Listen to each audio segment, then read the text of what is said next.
தமிழுக்கும் அமுதென்று பேர், அந்த தமிழ் என்ப தமிழ் எங்கள் உயிருக்கு நேர் அப்படின்னு சொல்லி புரட்சி கவிஞர் அவர்கள் பாடியிருக்காரு. இந்த மாதிரி தமிழை நிறைய பேர் புகழ்ந்து பேசி நம்ம பார்த்துருப்போம்.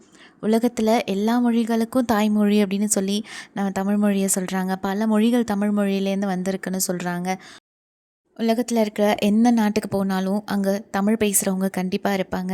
இல்லை ஏதாச்சும் ஒரு விதத்துலையாச்சும் தமிழ் சம்மந்தப்பட்டிருக்கும் அந்த நாட்டோட. இந்த மாதிரி நிறைய சிறப்புகளை நமக்கு நம்ம தமிழ் மொழி கொடுத்துருக்கு.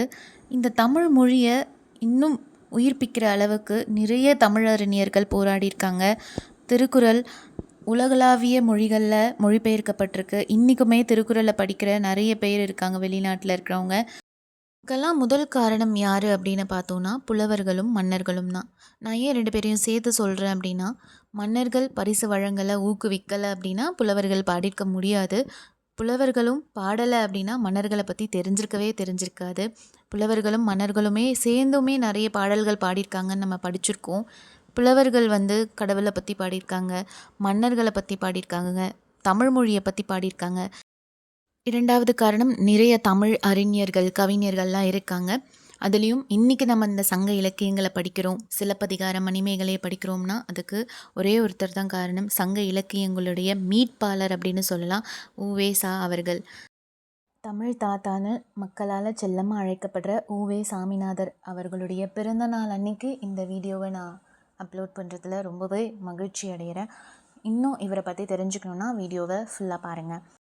உ.வே.சா அப்படின்ற விரிவாக்கம் என்ன அப்படின்னா, உத்தமதானபுரம் வேங்கட சுப்பையர் மகனார் சாமிநாதர் அப்படின்றது தான் இதோடைய விரிவாக்கம். இவருடைய இயற்பெயர் பார்த்தோன்னா வெங்கட்ராமன். ஆனால் அவங்க அம்மா இவரை சாமிநாதன் அப்படின்னு கூப்பிட்டதுனால இவருடைய பெயரும் சாமிநாதனாக மாறிடுச்சு. இவர் 1855 பிப்ரவரி 19 பிறக்கிறாரு. எந்த ஊர் அப்படின்னு பார்த்தோன்னா, கும்பகோணத்துக்கு பக்கத்தில் இருக்கிற உத்தமதானபுரம் அப்படின்ற ஒரு ஊர். ரொம்பவே வறுமை மிக்க குடும்பம் அப்படின்றதுனால, வசதி இல்லாத காரணத்தினால ஊராக இடம்பெயர்ந்து தான் வாழ்கிறாங்க. முதல்ல தமிழ் கற்றுக்கிட்டது அப்படின்னா இவங்க அப்பா கிட்டேருந்து தான் கற்றுக்கிறாரு.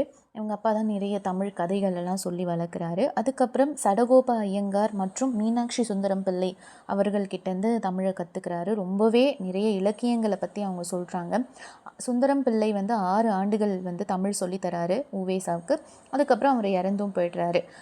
அதிலிருந்து இவருக்கு ரொம்பவே ஆர்வம் அதிகமாகுது தமிழ் மொழியில். 1880 கும்பகோணம் கல்லூரியில் ஆசிரியராக ஜாயின் பண்ணுறாரு. 23 வருஷம் அங்கே வேலை செய்கிறாரு. அதுக்கப்புறம் 1903 ஆண்டு சென்னை மாநில கல்லூரியில் ஆசிரியராக ஜாயின் பண்ணுறாரு. அங்கேயுமே ஒரு 16 வருஷம் வேலை செய்கிறாரு. அதுக்கப்புறம் 1924 ஆண்டு மீனாட்சி தமிழ் கல்லூரியுடைய முதல்வரும் ஆகிறாரு. அவருக்கு ஒரு 23 வயசு ஆகும்போது வேணுவலிங்க சுவாமி எழுதிய தேசிக விலாச சிறப்பு அப்படின்ற ஒரு நூலை பதிப்பித்து வெளியிடுறாரு.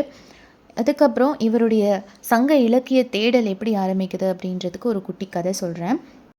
பிரிட்டிஷ் கவர்மெண்ட்டுக்கு கீழே நீதிபதியாக இருந்த சேலம் ராமசாமி முதலியாருக்கும் உ.வே.சாக்கும் ஒரு உரையாடல் போகுது. அப்போது ராமசாமி முதலியார் சொல்கிறாரு, நீ ஏன் அந்த கால சங்க இலக்கியங்களை படிக்கக்கூடாது, தேடி கண்டுபிடிக்கக்கூடாது அப்படின்னு சொல்கிறாரு. இவர் கொடுத்த ஊக்கத்தினால தான் இவருடைய தேடலும் ஆரம்பிக்குது. கிட்டத்தட்ட 3000 ஏட்டுச்சுவடிகளை கண்டுபிடிச்சிருக்காரு.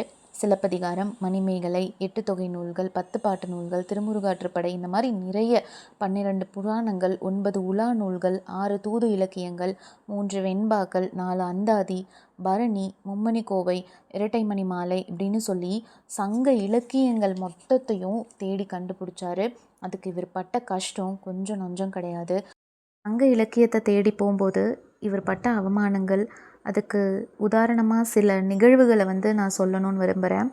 இவர் இதை தேடி போகும்போது நடந்தே தான் போவார். ஓலைச்சுவடிகளெல்லாம் கோவில்களில், மடத்தில், சில பேருடைய வீட்டில் தான் வச்சுருப்பாங்க. அது யூஸ் பண்ணாமையே அப்படியே கிடக்கும். ஆனால் ஒரு சில பேர் அதை அடுப்பில் போட்டு எரிச்சிருப்பாங்க. அதெல்லாம் இவர் கேள்விப்பட்டு ரொம்பவே உடஞ்சி போயிடுறாரு. ஒரு கோவிலாக ஒரு மடமாக போய் கேட்குறாரு, ஓலைச்சுவடிகள் இருந்தால் கொடுங்க அப்படின்னு சொல்லி. சில பேர் திட்டுறாங்க, சில பேர் சிரிக்கிறாங்க, இவரை பார்த்து பைத்தியம்னு சொல்கிறாங்க, உனக்கு ஒரு வேலையே இல்லையான்னு கேட்குறாங்க. இன்னும் சொல்லப்போனால் ஒரு வீட்டில் ஓலைச்சுவடி இருந்திருக்கு அப்படின்னு தெரிஞ்சுக்கிட்டு போகிறாரு. அங்கே இருந்த பெரியவர் சொல்கிறாரு, இதை போய் நாங்கள் ஏன் வச்சுருக்க போகிறோம், ஆகமத்தில் இதை வந்து நெய்யில் போட்டு அக்னியில் போடணும் அப்படின்னு சொல்லியிருக்கு, அதனால் நாங்கள் அப்படியே எரிச்சிட்டோம் அப்படின்னு சொல்கிறாங்க. அதை கேட்டு ரொம்பவே நொந்து போயிடுறாரு. அவருடைய புக்கில் வந்து இதை எழுதியிருக்காரு, என் சரித்திரத்தில் வந்து எழுதியிருக்காரு. என்ன எழுதியிருக்காரு அப்படின்னா, ஆகமம் சொன்னால் அந்த ஆகமத்தை தான் அப்படி எரிக்கணும் அப்படின்னு சொல்லி எழுதியிருக்காரு.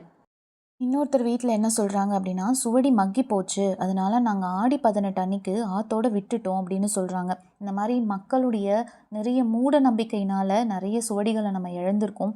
இதெல்லாம் இருந்தது அப்படின்னா நிறைய தமிழ் நூல்கள் இன்னும் நமக்கு தெரிஞ்சிருக்கும் அப்படின்னு சொல்லி அவருடைய புக்கில் எழுதியிருக்காரு. அவருடைய முதல் பதிப்பு முயற்சி எதுன்னு பார்த்தோம்னா திருத்தக்க தேவர் எழுதிய சீவக சிந்தாமணி தான். அது மட்டும் இல்லாமல் வரகுண பாண்டியனுடைய ஓலைச்சுவடிகள் எல்லாம் கரிவலம் வந்த நல்லூர் ஆலயத்தில் இருக்குது அப்படின்னு சொல்லி கேள்விப்பட்டு போகிறாரு. அங்கே இந்த ஆகம சாஸ்திரத்தினால குப்பையில் போட்டிருக்காங்க, அதையும் எடுத்துகிட்டு வராரு. இந்த ஓலைச்சுவடியெல்லாம் இவர் எப்படி நூலாக மாற்றினார் அப்படின்னு பார்த்தோன்னா நிறைய பிழைகள் இருந்திருக்கும் கண்டிப்பாக. ஏன்னா அந்த காலத்தில் ஒரு வழக்கம் இருந்திருக்கு, பழைய ஓலைச்சுவடியை பார்த்து புது ஓலைச்சுவடியில் வந்து எழுத்தாணி கொண்டு எழுத வைப்பாங்க.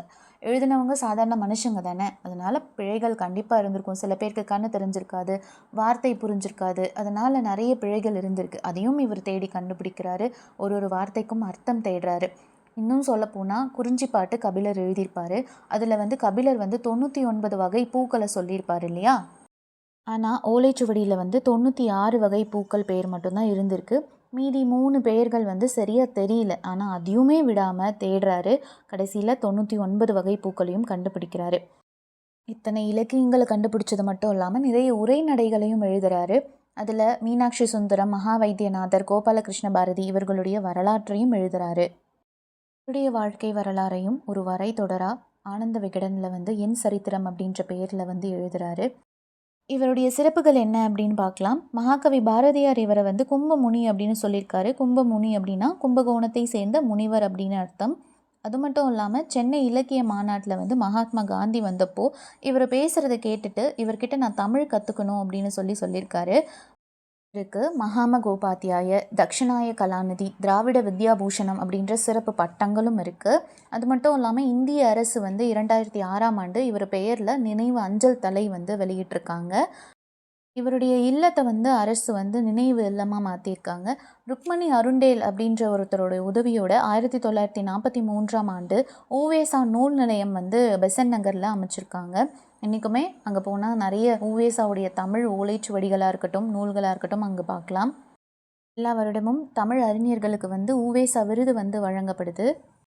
எல்லாத்தையும் விட சிறப்பு, மக்களால் செல்லமாக தமிழ் தாத்தா அப்படின்னு சொல்லி அழைக்கப்பட்டிருக்காரு. இப்போவும் அப்படி தான் நம்ம அவரை சொல்கிறோம். இந்த தமிழ் தாத்தா 1942ஆம் ஆண்டு இயற்கை எழுதியிருக்காரு. இப்போ வரைக்குமே இவரை பற்றி நம்ம பேசிகிட்ருக்கோம் அப்படின்னா அதுக்கு இவர் பட்ட கஷ்டம் மட்டும்தான். தமிழுக்காக இவர் எவ்வளோ கஷ்டப்பட்டிருக்காரு, தமிழுக்கு உயிர் கொடுத்து அந்த இலக்கியங்களை நம்மக்கிட்ட வந்து சேர்த்துருக்காரு. நம்ம தமிழுக்காக நமக்காக இவ்வளோ கஷ்டப்பட்டவருக்கு நம்ம செய்கிற ஒரே ஒரு நன்றி கடன் அப்படின்னா அவருடைய புத்தகத்தை வாங்கி எல்லாரும் கண்டிப்பாக படிக்கணும். என் சரித்திரம் அப்படின்ற புத்தகத்தை நம்ம மட்டும் இல்லாமல் நமக்கு அடுத்து வர ஜென்ரேஷனுக்கும் நம்ம சொல்லித்தரணும். சங்க இலக்கியங்களை சொல்லித்தரணும். தமிழ் மொழியும் நம்ம தமிழர்களுடைய வரலாறும் என்றைக்குமே நிலைச்சி இருக்கணும் அப்படின்னு சொல்லி நான் இந்த வீடியோவை முடிச்சுக்கிறேன். உங்களுக்கு இந்த வீடியோ பிடிச்சிருக்குன்னு நினைக்கிறேன். பிடிச்சிருந்தா இந்த வீடியோக்கு ஒரு லைக் பண்ணிவிட்டு சப்ஸ்கிரைப் பண்ணிக்கோங்க. பெல் ஐக்கானையும் கிளிக் பண்ணிக்கோங்க. அப்போ தான் உங்களுக்கு இந்த நோட்டிஃபிகேஷன் வரும். தேங்க்ஸ் ஃபார் வாட்சிங்.